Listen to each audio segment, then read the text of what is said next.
네, 안녕하세요. 고등학교 1학년 통합과학 1단원 빅뱅 우주론의 증거 첫 번째 우주 배경 복사에 대해서 설명해 보도록 하겠습니다.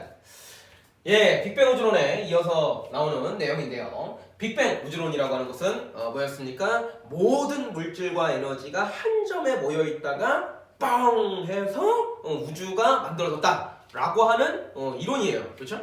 그래서 여기서 일단은 첫 번째 이제 가모프를 필두로 한 이제 빅뱅 우주론자들의 어떤 식으로 이제 예측을 했냐면요. 모든 물질과 에너지는요 한 점에 존재를 하다가 뻥 하고 터지면서 우주가 만들어졌다 라고 이제 주장을 하게 되는 겁니다. 뻥 하고 터졌어요. 모든 물질과 모든 에너지 요런 것들이 이제 한 점에 있다가 뻥 터지면서 이제 우주가 만들어졌다는 겁니다. 그래서 이제 처음에는 이제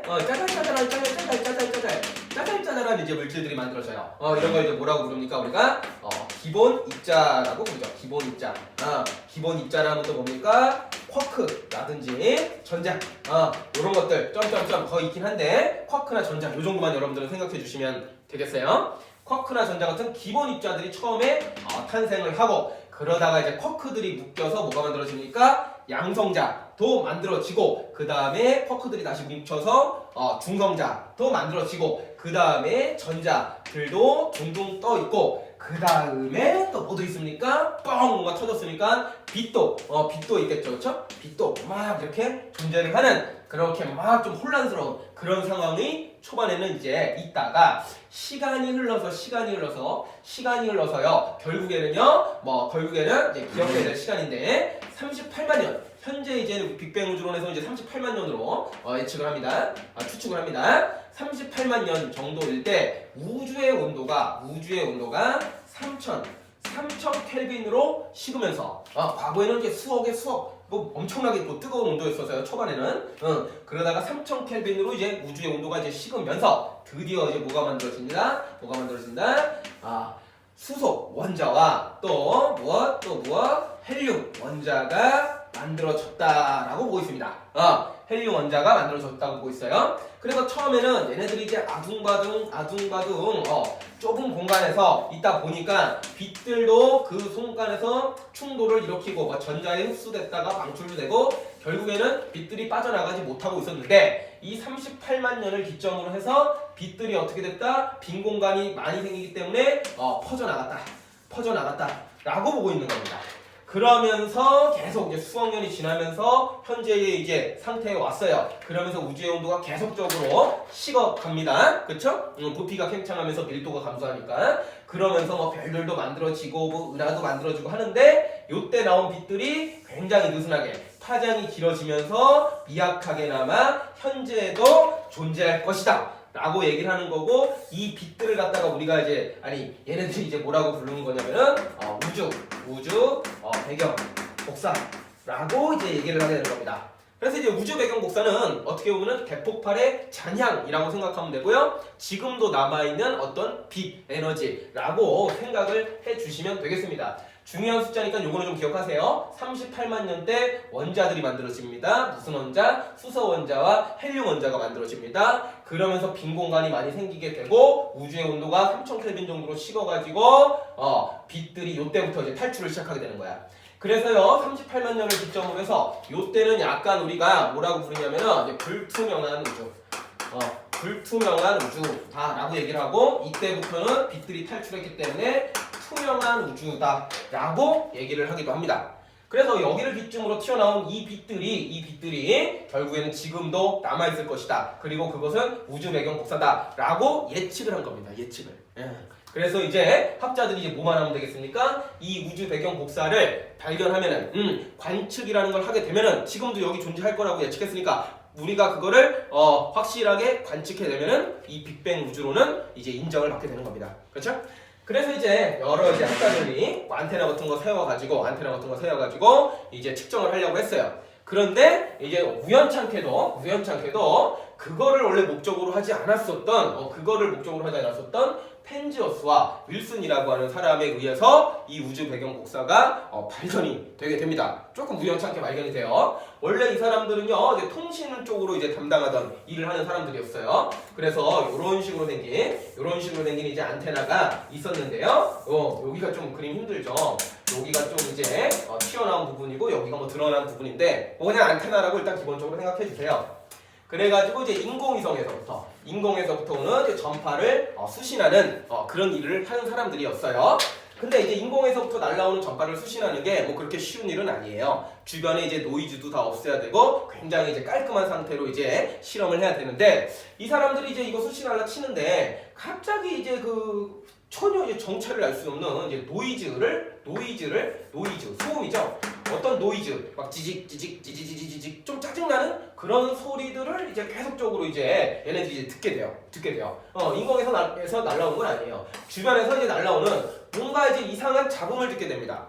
그래갖고 이제 왜 이렇게 잡음이 생기나 해가지고 이제 주변 뭐 방송국 때문인가 아니면은 뭐 어디 군사시설에서 보내는 뭐 신호인가 뭐 등등을 생각합니다. 심지어는 이제 여기도 봤더니 이제 비둘기가 뭐 둥지를 틀고 있어요. 그래서 이제 비둘기 둥지도 다 치워버리고, 비둘기 똥도 다 치워버리고, 완전히 청소도 다 깔끔하게 하고, 주변도 다 이제 차단하고 하는데도 확인하고 하는데도 이 노이즈가 사방팔방에서 계속 오는 거예요. 지직.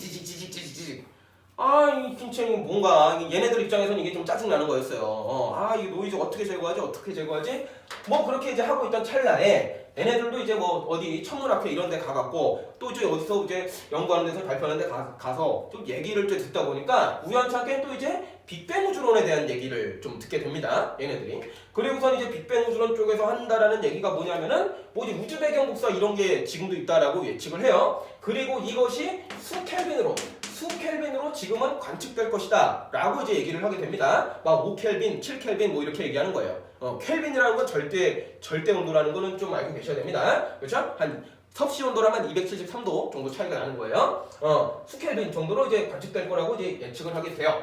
그래서 이제 요 얘기를 이제 얘네들이 이제 요 얘기를 이제 듣다 보고 이제 우리가 이거 자꾸 노이즈로 듣는 거, 이 노이즈랑 이게 비슷하다 이거야. 비슷한 거 어떤 거야? 그래갖고 이제 달려가고 이제 이거랑 이 노이즈랑 이 스켈빈으로 측정될 거라고 예측한 거랑 비교해 봤더니 어떻다라는 거야? 이게 일치하더라라는 겁니다. 대략적으로 이 노이즈는 한 3켈빈 정도의 어쩐 빛의 복사 에너지로 관측이 됐거든요.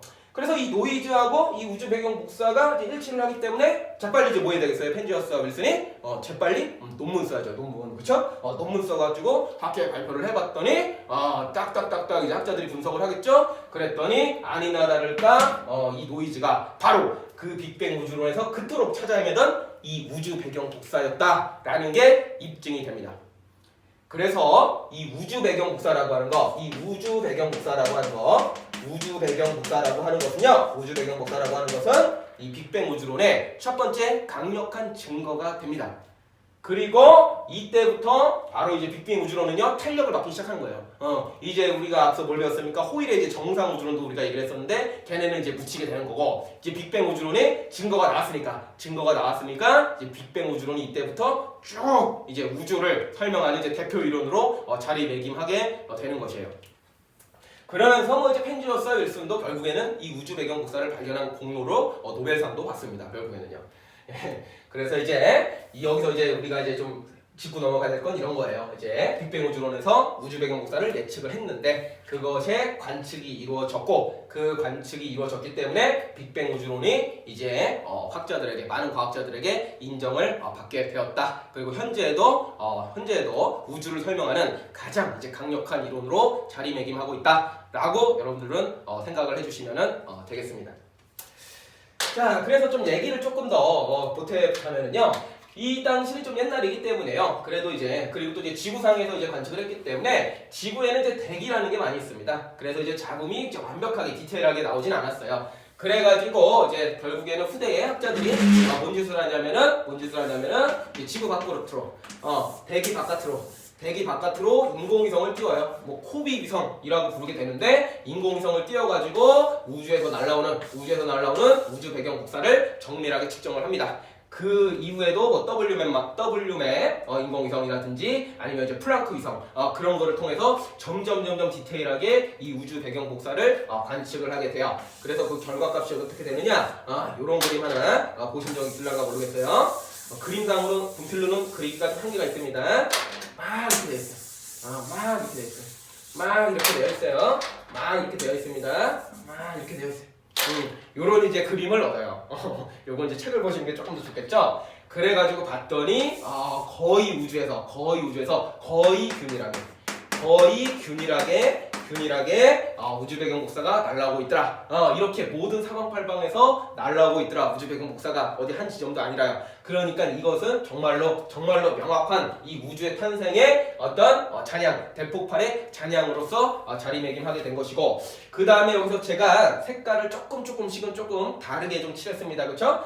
그래가지고 이제 거의 균일한데 완벽하게 균일하진 않아요. 거의 균일하게 되는 것이고, 미세한 온도차가 있다. 미세한 온도차가 있다라고 보는 것이고, 미세한 온도차는 이제 0.00001도씨 뭐 이 정도 되는 거예요. 미세한 온도치는. 그런데 이제 그런 것 때문에 결국에는 우주에서는 아주 약간의 불균일이 있는 거죠. 약간의 이제 불균일성 때문에 결국에는 이제 뭐 별도 만들어지고 은하도 탄생할 수 있고 우주를 훨씬 더 잘 설명할 수 있게 된 겁니다. 그리고 이제 측정을 해본 결과 이제 이 빛들, 결국 이제 빛이 온도를 결정하게 됩니다. 그 빛의 우주 배경 복사의 온도는 대략적으로 이제 약 조금 더 디테일하게 하니까 2.7켈빈 정도로 2.7켈빈 정도로 온 우주에 이제 퍼져 있더라 라는 것이고, 이 우주 배경 복사의 에너지는 하늘에 떠 있는 이제 뭐 별이나 은하들이 방출하는 빛보다 훨씬 더 양이 압도적으로 많기 때문에 이 2.켈빈이라고 하는 온도는 결국에는 우주의 온도이기도 하다.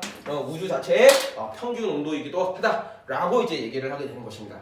아시겠나요? 그래서 책에는 이제 고등학교 1학년 수준이니까 약 3켈빈으로 이제 많이 표현이 되어 있을 겁니다. 약 3켈빈. 그래서 3켈빈 쪽으로 이제 기억을 해주시고, 선생님마다 이제 뭐 2.7켈빈 조금 디테일하게 나갈 수도 있는데 요 정도 금방이구나. 이것도 다 약이에요, 약. 그래서 요 정도로 현재에도 지금 우주 배경 복사가 관측이 되고 있더라라는 거 알아두시면 되겠고요. 바로 이 우주 배경 복사가 빅뱅 우주론의 강력한 증거 중에 하나가 되더라라는 거를 기억을 해주시면 되겠습니다. 그래서 예측부터 그 다음에 그것의 어떤 관측, 그 다음에 더 디테일한 관측을 토대로 해서 현재는 이제 빅뱅 우주론을 잘 설명을 하고 있습니다. 요것이 이제 첫 번째 증거가 되겠습니다. 증거가 하나가 근데 더 있죠. 너무 이제 증거가 하나면 재미없잖아요, 그렇죠? 그래서 다음 증거는 다음 시간에 살펴보도록 하겠습니다.